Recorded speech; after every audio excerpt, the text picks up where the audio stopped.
Republic Bharat में आप देख रहे हैं हमारी खास पेशकश 10 में है दम और मैं हूं आपके साथ शाजिया निसार। अपनी खास पेशकश में हम आपको दिन भर की बड़ी खबरों का विश्लेषण बताने जा रहे हैं। आज हम सबसे पहले बात करेंगे मोदी सरकार द्वारा लोगों को दी गई बड़ी राहत की। मोदी सरकार ने पेट्रोल में 9.5 रुपए और डीजल में 7 रुपए की कमी की है। सरकार के फैसले से लोग काफी खुश इस समय नजर आ रहे हैं। 10 में है दम में आपको ज्ञानवापी के सच पर सबसे बड़ी गवाही भी हम दिखाएंगे, बताएंगे कैसे 140 साल पुराना नक्शा सच्चाई की गवाही दे रहा है। हम जानेंगे कि आखिर राहुल गांधी को जब भी विदेश जाते हैं देश का अपमान आखिर वो क्यों करते हैं। राहुल के बयान पर विदेश मंत्री एस जयशंकर ने जोरदार पलटवार किया है। क्या पलटवार किया है, कैसे किया है, ये भी आपको बताएंगे। और हम आपको ये भी बताएंगे कि कैसे मध्य प्रदेश की नीमच में एक बुजुर्ग को पीट कर मौत के घाट उतार दिया गया। पूरी घटना ने मध्य प्रदेश को शर्मसार कर दिया है।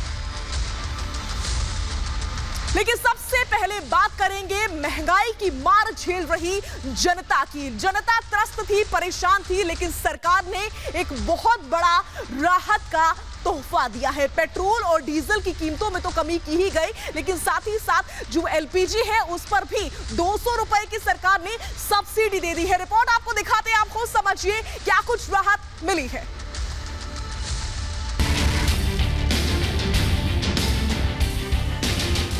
महंगाई की मार झेल रही जनता को मोदी सरकार ने बड़ी राहत दी है। वित्त मंत्री निर्मला सीतारमण ने ट्वीट किया, हम पेट्रोल पर केंद्रीय उत्पाद शुल्क में 8 रुपए प्रति लीटर और डीजल पर 6 रुपए प्रति लीटर की कमी कर रहे हैं। इससे पेट्रोल की कीमत 9 रुपए 50 पैसे प्रति लीटर और डीजल की कीमत 7 रुपए प्रति लीटर कम हो जाएगी। पेट्रोल में 9.5 रुपए और डीजल में 7 रुपए की कमी के फैसले का जनता ने स्वागत किया है। हमें जैसे कि हर बार हम जाते हैं 20 पैसे 30 पैसे 40 पैसे ये बढ़ रहा था, हम मेंटली प्रिपेयर नहीं थे कि हो क्या रहा है ये। लेकिन बहुत बहुत शुक्रिया करते हैं सरकार का जिन्होंने ये स्टेप उठाया। और आपको ये भी मालूम होगा कि जैसे ही तेल घटा उससे आपकी जो आम जनता को भी ये राहत मिलेगी। ये आम आदमी के लिए बड़ी राहत की बात है। जो गरीब बंदे के लिए घर के लिए खाने के लिए मुश्किल हो रहा था, रेट महंगाई आसमान छू रही थी। तो जैसे आपको पता खाने पीने की जो आम बंदे के लिए ज़रूरी चीज़ें हैं, राशन हो गया, खाने पीने का गैस हो गया, उसके बाद पेट्रोल हो गया। पेट्रोल सस्ता होगा तो सब कुछ सस्ता होगा। जी हम इससे अपना सरकार का शुक्रअंदाज करना चाहेंगे कि जिन्होंने 9.5 रुपये पेट्रोल कम किया है, 7 रुपये डीजल कम किया और 200 रुपये एलपीजी के हमें कटौती की है। इसलिए बहुत शुक्रिया करना चाहेंगे, जिससे हमारा डेली लाइफस्टाइल में काफ़ी फ़र्क आया है। तेल के दामों में कटौती के साथ साथ सरकार ने उज्ज्वला योजना के लाभार्थियों के लिए एलपीजी के दामों में 200 रुपए की सब्सिडी दी है। फैसले के बाद पीएम मोदी ने ट्वीट किया है, हमारे लिए हमेशा जनता का हित सर्वोपरि। पेट्रोल और डीजल की कीमतों में भारी गिरावट से संबंधित फैसला विभिन्न क्षेत्रों पर सकारात्मक प्रभाव डालेगा। लोगों को राहत मिलेगी, उनका जीवन यापन आसान होगा। पीएम मोदी ने कहा कि एलपीजी में 200 की सब्सिडी से उज्ज्वला योजना के लाभार्थियों को भी फायदा होगा। सरकार के फैसले से काशी से दिल्ली तक लोग राहत महसूस कर रहे हैं।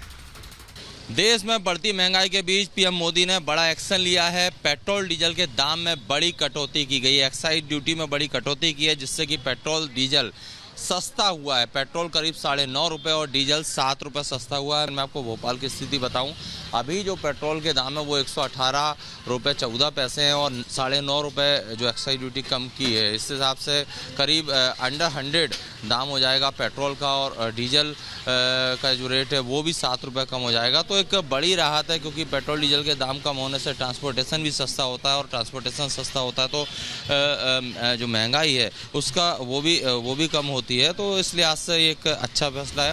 पेट्रोल डीजल के दामों में कमी के फैसले का बीजेपी नेता स्वागत कर रहे हैं। एक तो पेट्रोल और डीजल का एक्साइज ड्यूटी कम करने के कारण अब पूरे देश में 9.5 रुपए से पेट्रोल प्रति लीटर कम हो जाएगा और 7 रुपए से प्रति लीटर डीजल कम हो जाएगा।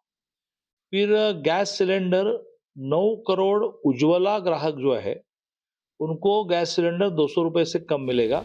पिछले कई दिनों से महंगाई लोगों की कमर तोड़ रही है और लोगों की मुश्किलें बढ़ती जा रही हैं। ऐसे में मोदी सरकार का यह फैसला बड़ी राहत लेकर आई है। Bureau report, Republic Bharat. और ज्ञानवापी पर जारी विवाद के बीच रिपब्लिक भारत के पास सच का एक बहुत बड़ा सबूत मौजूद है। 140 साल पुराना नक्शा रिपब्लिक भारत के पास मौजूद है। वो नक्शा हम आपको दिखाएंगे, सच्चाई उस नक्शे के जरिए हम आपको बताएंगे। रिपोर्ट देखिए।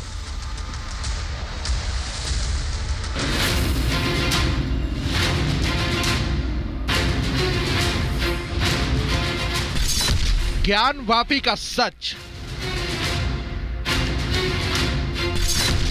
140 साल पुराना सबूत। ज्ञानवापी पर नक्शे की गवाही।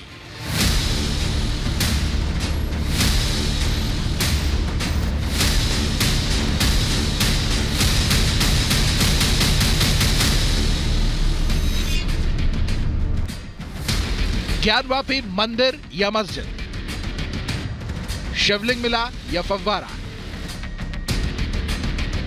यह लड़ाई काशी से दिल्ली तक जारी है।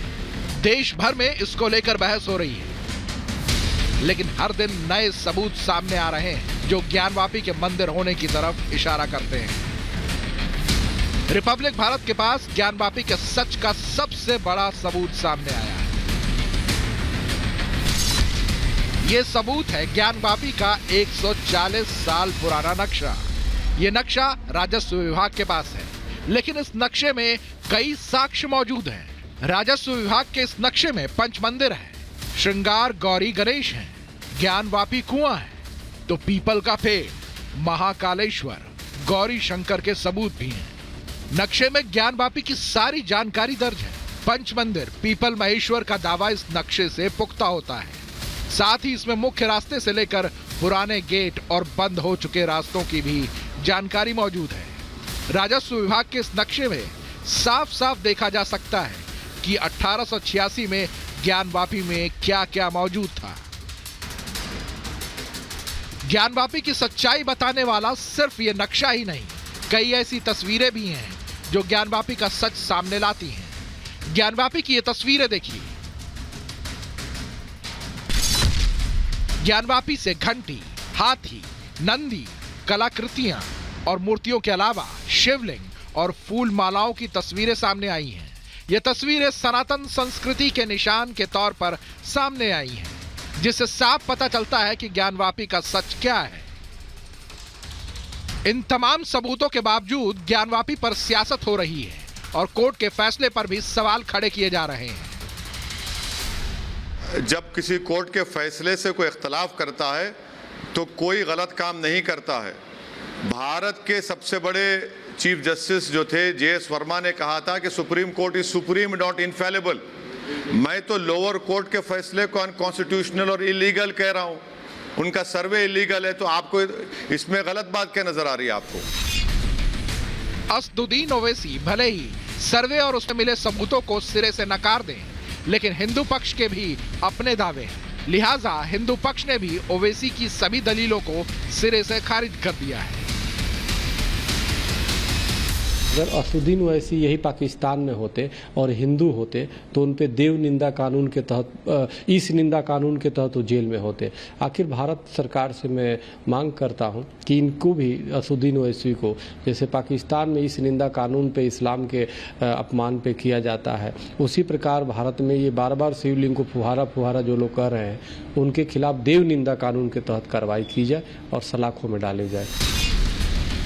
इससे पहले ज्ञानवापी की दीवारों के कुछ वीडियो भी सामने आए थे, जिसमें वहां शिवलिंग की आकृति और सनातन संस्कृति से जुड़ी कई कलाकृतियां दीवारों पर दिखाई पड़ी थी। इन तस्वीरों के सामने आने के बाद हिंदू पक्ष ने अपना दावा और मजबूत होने की बात कही।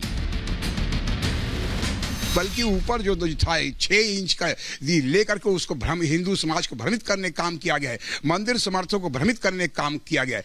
आगे जब जांच होगा, जांच में भी यह प्रमाणित हो गया कि वह शिवलिंग ही है, और माननीय न्यायालय भी, हमारे ख्याल से हम माननीय न्यायालय में भी यह तय हो जाएगा कि वह शिवलिंग ही है। इस बीच अंजुमन इस्लामिया मस्जिद कमेटी ने इन तस्वीरों को नकारते हुए दावा किया कि पूरे मस्जिद परिसर में ऐसी कोई शिवलिंग है ही नहीं। आने वाले त्योहार जैसे सामान है, हमारा मुहर्रम वगैरह है, इन सब मसलों पे बातचीत हुई और किसी और अलग मसले कोर्ट के फैसले पे सुप्रीम कोर्ट ने जो जजमेंट दिया कि दोबारा लौटा रहे हैं डिस्ट्रिक्ट कोर्ट को केस, फैसले पे वो कुछ बोल नहीं सकते और हम भी कुछ नहीं बोल सकते, लेकिन इतना हम कह सकते हैं सुप्रीम कोर्ट का जो फैसला है वो स्वागत योग्य है। और वजू खाने का जो वैकल्पिक व्यवस्था की बात हो रही है, इसके लिए कोई बातचीत की, कहाँ पे वजू करेंगे? वो कमिश्नर साहब के हाथ में नहीं है, वो डीएम साहब के। सवाल यह है कि जब मामला कोर्ट में है तो फिर सबूतों पर, साक्ष्यों पर सवाल क्यों उठाए जा रहे हैं? आखिर क्यों कोर्ट के फैसले से पहले ही इस मामले पर बयानबाजी के जरिए माहौल खराब करने की कोशिश की जा रही है? Bureau report, Republic Bharat.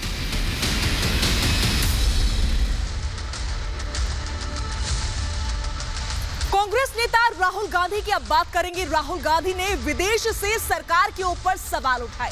इतना ही नहीं, भारत विरोधी बातें भी उनकी ओर से कही गई। उन्होंने सरकार की नीतियों पर तो सवाल उठाए ही, जांच एजेंसियों को भी कटघरे में उन्होंने खड़ा कर दिया विदेशी जमीन से। क्या कुछ कहा राहुल गांधी ने और उसके बाद से बीजेपी किस तरीके से हमलावर हो गई राहुल गांधी के ऊपर, इस रिपोर्ट के जरिए आपको सब कुछ समझाते।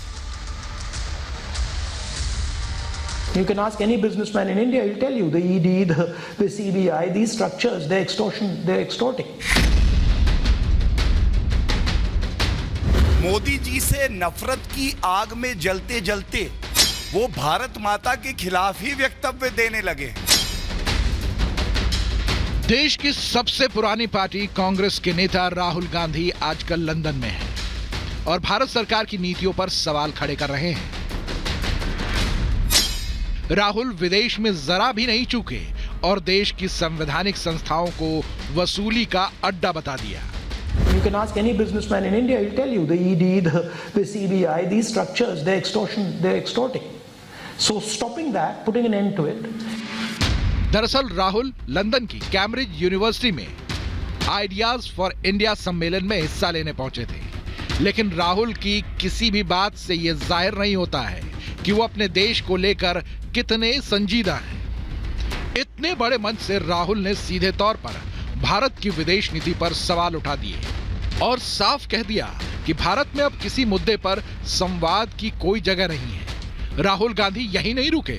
राहुल ने यूक्रेन के हालात की तुलना लद्दाख और डोकलाम से कर दी। राहुल की माने तो यूक्रेन में जो हो रहा है, कुछ वैसे ही हालात लद्दाख में भी हैं। Please recognize the parallels between what is going on in Ukraine and what is going on in Ladakh and in Doklam. Please realize that the same idea is at play.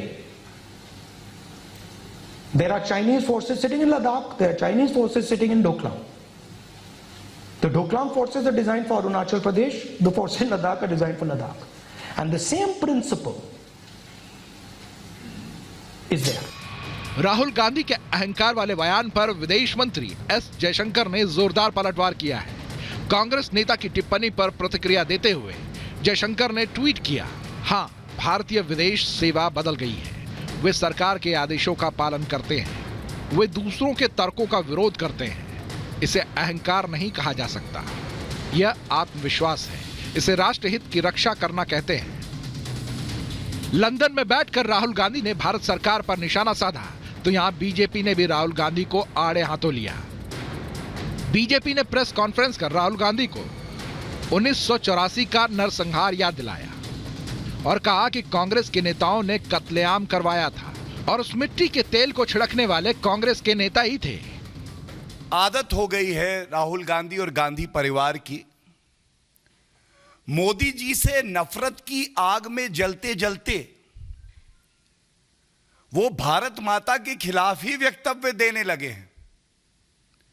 और इस सेमिनार का शीर्षक Congress party को ideas for destroying India रखना चाहिए। राहुल गांधी के विदेश दौरे को लेकर केंद्रीय मंत्री मुख्तार अब्बास नकवी ने भी राहुल को देश विरोधी बताया है।